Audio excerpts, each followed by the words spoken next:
Nós temos aqui, nós vamos chamar aqui agora, Pastor Lucas. Rapaz, tudo bem? Deixa eu colocar o celular equilibrado aqui, porque ele está caindo. Está tendo uma luz aí, já transformou? Como é que é? Tá quase.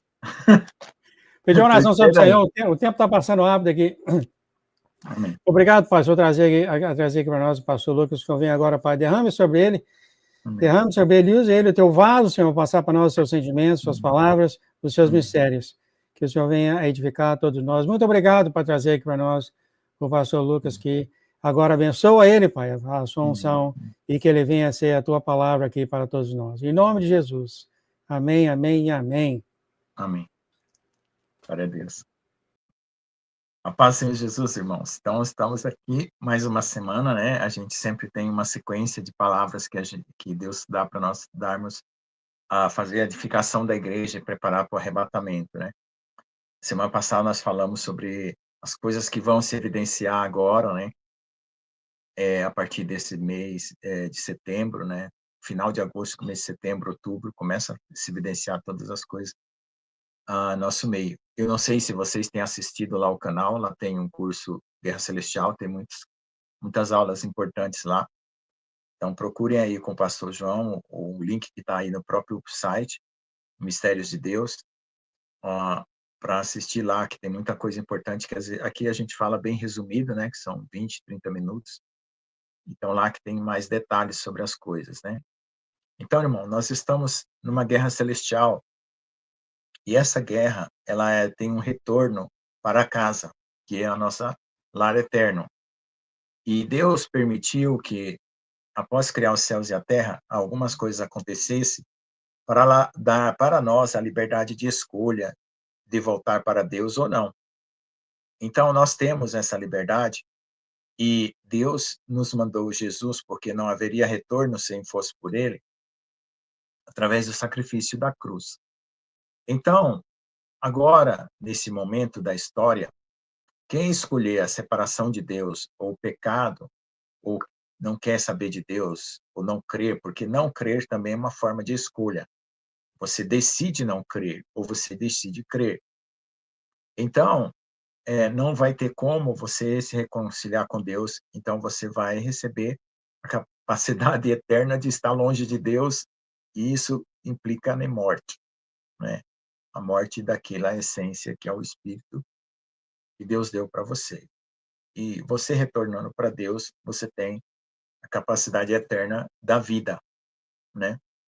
Para você entender, morte é separação de Deus e vida é reconciliação com Deus.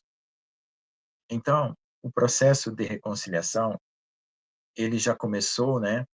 Desde quando Deus criou o homem, né? E houve várias fases na história, né? A fase da inocência, a fase do dilúvio, né? De Noé, a fase de Abraão, né? A fase de Moisés, a fase dos profetas, né? Dos reis e dos profetas. Chegou a fase de Jesus e a fase da graça, né? Que está se encerrando. E agora vamos saindo das dores de parto, porque quando manifestar os 144 mil, eles foram arrebatados, acabou as dores de parto. Aí vem a tribulação e a grande tribulação. Então, não era da vontade de Deus nós passarmos pela tribulação ou grande tribulação. Porque quem ama o Senhor e quem já reconheceu completamente o seu amor, né, se reconcilia com ele integralmente, totalmente. Então, é uma compreensão espiritual que você alcança pelo quebrantamento e pelo arrependimento. E você se rendendo totalmente a Deus, como foi ensinado muitas vezes aqui, Deus eleva o teu coração. Então, você pode ser perfeito aqui na Terra para cumprir a vontade de Deus dentro do processo que Deus te deu e dentro da obra que Deus confiou em você. Porque todos nós que cremos em Jesus temos uma parte no reino, tanto de galardão como de obra. Ou seja, Deus ele não vai tirar você se você não executar o plano dele aqui na Terra. Então, ele quer que você execute o seu plano. E aí, quando você terminar o seu trabalho, você vai poder falar como Paulo, né? Combati o bom combate, guardei a fé, terminei a carreira, né? Por quê? Porque além da salvação, você cumpriu o propósito que Deus deu para você nessa terra. Todos nós temos um propósito. Não existe ninguém na terra que viva sem propósito, porque Deus já criou os céus e a terra com propósito. Então, tudo que existe tem propósito. Até a formiguinha tem um propósito. Então, veja só. As pessoas estão agora numa fase de decidir entre a verdade de Deus e o engano. Só que nós, muitas vezes, pensamos assim, poxa, mas eu não vejo Deus, como que eu vou saber se ele existe? Então, você tem que ver que o princípio de tudo, né, tem que ter um, um criador, porque as coisas não vêm a existir do nada, né? As coisas não vêm a existir do nada, vêm de Deus. E aí você pode dizer assim, poxa, mas isso é uma coisa imaginária ou é real? Veja só, a nossa imaginação, ela pode se conectar à nossa fé e nós recuperarmos a memória espiritual. A nossa memória espiritual foi apagada por causa do pecado. Já ouviu falar do líquido amniótico? Quando você nasce, você tem aquele líquido que faz você esquecer qualquer coisa? Porque até o nascimento, a criança passa por um trauma, a mãe passa por um trauma de dor. Então, para a criança não vir com aquele trauma, tem aquele líquido amniótico. Se a gente beber o líquido da bolsa, quando rompe da bolsa da mulher grávida, né, você perde a memória, por isso chama amnésia, amniótico, entendeu? Então, aquela água ninguém pode beber. Então, veja só, ali naquele momento, a criança teve um pouco de líquido amniótico para poder esquecer o trauma do seu nascimento. Então, quando nós brotarmos em Jesus, né, e quando os 144 mil brotar, nós vamos ser transformados. Os 144 mil vão ser transformados o corpo celestial, e a noiva também. É um processo doloroso para a carne. Então, o líquido amniótico espiritual vai fazer você esquecer aquela dor. Por isso que tem aquele versículo que fala que a mulher, né, quando sente dores, né, depois que nasce o filho, né, ela fica feliz por ter dado origem a um varão. Ali tem duplo significado, que é o significado material, de que existe isso na prática, né? A mulher, quando dá o filho, ela fica feliz, põe a criancinha para mamar. E tem a coisa espiritual, né? Que é a nossa natureza terrena, ou Israel, que nós pertencemos, né? Ele vai dar luz ao filho varão. Isso, esse dar à luz, ele vale para a noiva, vale para os 144 mil para a noiva, porque essa existência material, ela vai encerrar. Não vai mais existir existência material. Ainda vai ter um prolongamento dentro do milênio, né, de pessoas com uma natureza terrena, por causa dos atrasos que os homens têm diante de Deus. E Deus, ele permite, porque ele tem paciência, ele é longânimo, e ele permite esses atrasos porque ele tem amor por nós, ele não quer que ninguém se perca. Então, ele sempre estende o prazo, estende o prazo, estende o prazo. Só que alguns prazos estão sendo encerrados, né? Por exemplo, vai se encerrar o prazo dos 144 mil. Depois, não adianta você dizer assim, eu queria ser dos 144 mil. Você vai ter que ser da noiva, vai ter que passar pela tribulação, entendeu? É bem claro isso. Então, Deus dá prazos. Então, se você não satisfez um critério dentro daquele prazo, você vai para outro prazo, e outro prazo, e outro prazo, entendeu?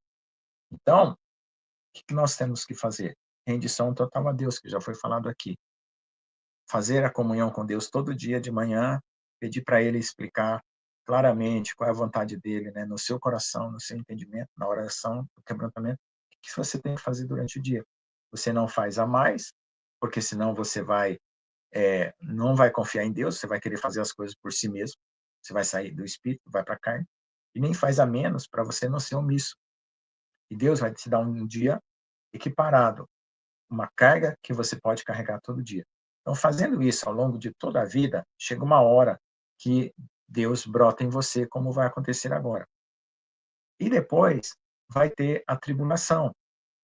Na tribulação, quem vai ficar para a tribulação? Aqueles que não passaram no teste dos 144 mil. O que é 144 mil? São 12 mil de cada tribo?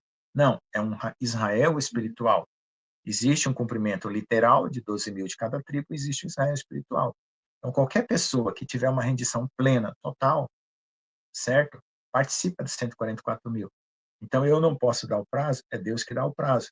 Mas veja só Estevão. Pensa bem. Estevão, ele se converteu em pouco tempo, né? Ele se tornou como um anjo, porque quando ele pregou, disse que o rosto dele brilhou como um anjo. Então, entre aspas, ele foi uns 144 mil, certo? Porque os 144 mil é um exército para o final dos tempos. Mas na época dele, ele conseguiu 144 mil. Morreu apedrejado, mas ele viu o trono de Deus. Então, ele retornou para casa, certo? E esse é o nosso retorno. Nós somos filhos de Deus, criados por Deus, o Espírito nosso veio de Deus, e nós vimos para esse teste neste mundo, certo? Para essa aprovação de retorno, ou seja, Deus nos deu aqui nessa terra um livre-arbítrio para você dizer assim, ou eu volto para casa, ou eu amo o pecado e vou me separar de Deus para sempre. É uma coisa assim, simples, você entende? Depois da morte, vem a decisão da sua vida. Ou você reconciliou com Deus e voltou para casa, ou você ficou nas trevas, né? E Deus, ele não vai dar aval para quem quer as trevas. As trevas vão se consumir elas mesmas, porque o inimigo que ama as trevas é que vai dominar esse ambiente, certo? Por isso que Deus quer que você se arrependa, por causa do amor, porque Satanás não tem nada a oferecer.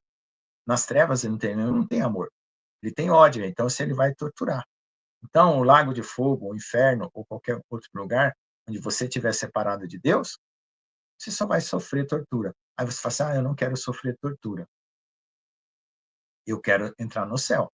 Querer entrar no céu é uma coisa, mas amar a Deus é outra. Então, o nível de entrar no céu é você aprender a amar, ter a capacidade de amar o seu próximo como a si mesmo, e amar a Deus sobre todas as coisas. Então, Deus te dá um exercício de amor ao próximo. Aí você passa no teste do amor ao próximo. Coloca pessoas que são difíceis de você amar, né, que são verdadeiras provações na sua vida, mas se você ama, porque você obedece, se humilha, se quebranta e se capacita pelo Espírito Santo, porque você não consegue amar de si mesmo. Você passa no teste do amor. Você vai para os outros níveis, outros níveis, outros níveis, outros níveis, até chegar na perfeição, certo? Fazendo coisas simples e obedientes a cada dia, você vai chegar na perfeição.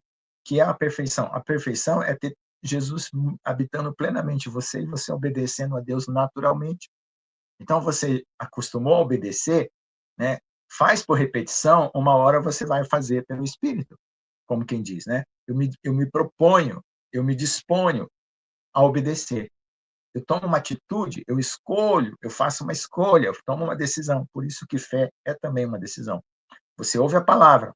Se você compreende a palavra, sinal que a fé já está entrando no seu coração. Eu compreendi. Compreendi que Deus é o meu Senhor. Compreendi que só Ele é o meu Salvador. Aí você toma a decisão, eu quero Jesus. Aí dali que você quer que Jesus, você tem que continuar querendo Ele todo dia, todo dia, todo dia, escolhendo Ele. E isso vai dar o quê? O arrependimento principal, que é aquele de quando você crê e se arrepende, pede perdão dos seus pecados e batiza, que é o início da sua jornada, e o andar todo dia, todo dia, todo dia. Certo? Então, isso não depende de tempo, depende de entrega. Por exemplo, uma pessoa está na cama do hospital, aceita Jesus naquela hora, e vai morrer dali 5 minutos. Ela chegou em casa, né? Então, nós não tivemos aí a morte do Jeff, ele voltou para casa, mesmo passando por qualquer coisa difícil, mas ele voltou para casa porque ele se entregou totalmente, ele pediu perdão por todos os pecados dele. Por exemplo, o ladrão da cruz, vai lá crucificado. Ele reconheceu que estava tudo errado ali na vida dele, que aquela história dele precisava ser consertada ali imediatamente diante do lado de Jesus. Foi até uma honra ser crucificado com Jesus. Imagine ser crucificado com Jesus. Aí você olha para o lado, ali teu Salvador está ali, ele vai voltar para o céu e você, pega o bonde junto com ele. O ladrão da cruz foi muito inteligente. Ele não podia mais fazer nada pela vida dele. E isso que você tem que ver. Quando chegar a última hora, você não vai poder fazer mais nada pela sua vida. É só se entregar, meu amigo. É isso que Deus está gritando, está gritando, está gritando lá no céu. E agora vai ter até a 7ª trombeta, são 7 etapas para você vencer. Então, quando aparecer o céu, você olhar para o céu, ver os 144 mil, a noiva lá cantando e glorificando, e você aqui na terra, meu Deus, quem que não vai se arrepender num negócio desse? Pelo amor de Deus, aí não é nem mais coração de pedra, é coração de quê? Como é que pode? E ali no Apocalipse, tem gente que destruiu a Babilônia, né? Veio as pragas e o cara não se arrepende. Ah, não, aí é demais, né? Aí é demais, né? Eu sou uma pessoa que eu quero que todo mundo se salve, mas até eu fico meio doidão com isso. Você entendeu? Bom, você está mostrando a casa, a sua casa, o seu lar lá no céu, com os anjos tudo brilhando, e você quer ficar aqui na tormenta? Então, o pecado dominou seu coração totalmente, não é possível, Jesus. Então, sai fora disso, cara. Até por uma questão de inteligência humana, você quer sair fora. Se Jesus é o caminho, a verdade e a vida, clama a ele. Volta para casa. Para de teimar com Deus. Ah, eu tenho razão, é o meu coração. Que razão o quê, rapaz? Larga essa razão aí, que é tudo do diabo que criou no seu coração. Você tem razão de nada, quem tem razão é Deus, a verdade é Deus. Todas as outras conversas são mentiras do diabo. E a gente não pode acreditar numa mentira. Amém? Então é isso aí. É pouca palavra, mas é bem batendo forte para poder quebrar a rocha. Amém, mano. Tava dando um sorriso aqui. O senhor é engraçado. Né? Tem que ficar engraçado e gostoso, e ao mesmo tempo tem que ser impactante. Bacana, bacana. 20 minutos passou igual um flash de luz, né? Incrível o tempo, como é que passa rápido. Mamado, o senhor faz uma oração por os irmãos ao redor do mundo, por favor? Amém. Senhor Deus, amado Pai que estás nos céus, o pecado endurece o coração. Mas nós pedimos, Senhor Deus, que o Senhor quebre esses corações endurecidos pelo pecado, que desejam tanto as coisas desse mundo e as coisas da carne, que entre uma decepção terrível sobre tudo que é desse mundo e tudo que é da carne, para que eles abandonem e se voltem para Ti, e recebam o Teu amor, porque até mesmo para Te amar, Senhor, nós precisamos ser amados por Ti em primeiro lugar, porque nós não produzimos o amor de nós mesmos. Por isso, dê-nos o amor, Senhor, para Te amar e voltar para casa, que é tudo que importa agora, Senhor. Não é mais o emprego, não é mais a família, não é nada. Nós apenas estamos cumprindo um calendário, uma jornada para poder concluir ela e voltar para casa. Dê-nos a ousadia, Senhor, de pregar o Evangelho em qualquer lugar, em qualquer situação, para testemunharmos, a fim de que outras pessoas que estão tão envolvidas com esse mundo, com o engano de Satanás, se desprendam também. E elas tenham a chance, Senhor, do arrependimento e da reconciliação. Em nome de Jesus, amém. Amém, amém, amém. Pedir uma oração sobre o Senhor. Pai, muito obrigado por ter trazido o pastor Lucas aqui com as tuas mensagens. Pedimos, meu Pai, que o Senhor abençoasse ele, abençoasse a Elias, protegesse a casa dele de todo mal, Senhor. Trouxesse sobre ele a tua bênção, os seus mistérios, o seu entendimento, Pai, que ele venha a continuar a fazer o trabalho que o Senhor tem dado para ele aqui na terra, para Elias também, Pai. Muito obrigado, Pai, em nome de Jesus. Amém, amém, amém. Até a próxima, querido. Até, Deus abençoe. Tchau.